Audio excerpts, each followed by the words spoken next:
There's a woman in Algeria that won the Hajj lottery and she had no money. So her son got all the money that he had saved up for his marriage and he gave them to his mum. And wait till you hear what Allah returned to him, because it's genuinely crazy, and I heard the story the other day. Essentially, there's this Algerian woman and she's quite poor, but nonetheless, she put her name forwards for the Hajj lottery. And basically she said, if I don't get it, I don't get it. But if I get it, then I'll raise the funds some way or another. Allah Azza wa Jalla will help me. So anyway, she applies and she wins and she gets a place in Hajj. The only issue is she needs the funds. She brings members of the family and she says, can you guys help me raise X amount of money? And a few days go by and no one brought her anything. But then her son comes to her, and her son has a very modest job and he's about to get married in 2 months. So for months he's been saving money for his marriage. And he says, Mama, you're going to Hajj now, take this money. And his mom's like, no, I can't take it. This is your marriage money. He's like, Mama, take it, and when I get married, Allah Azza wa Jalla will look after me. And this is very, very, very important, so remember this. His mum goes to Hajj, and it was during the year where there was that incident with the crane that fell. And she sustained some very, very, very minor injuries in her arms and legs.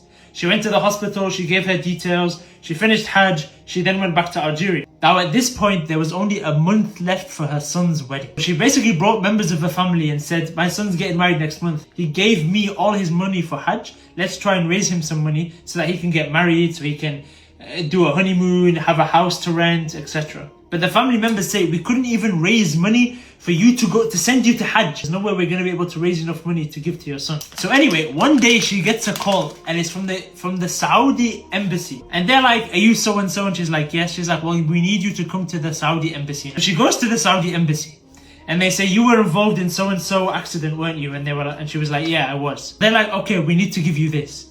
And they give her a check for 7 times the amount of money she had when she went to Hajj. And she's like, Wallahi, this money is going to no one except to my son.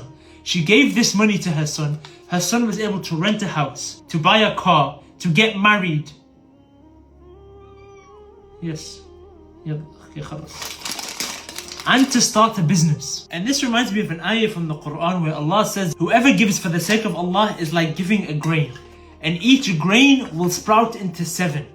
And each 7 will produce 100 grains each. And Allah will multiply however He wants. So never be stingy for the sake of Allah.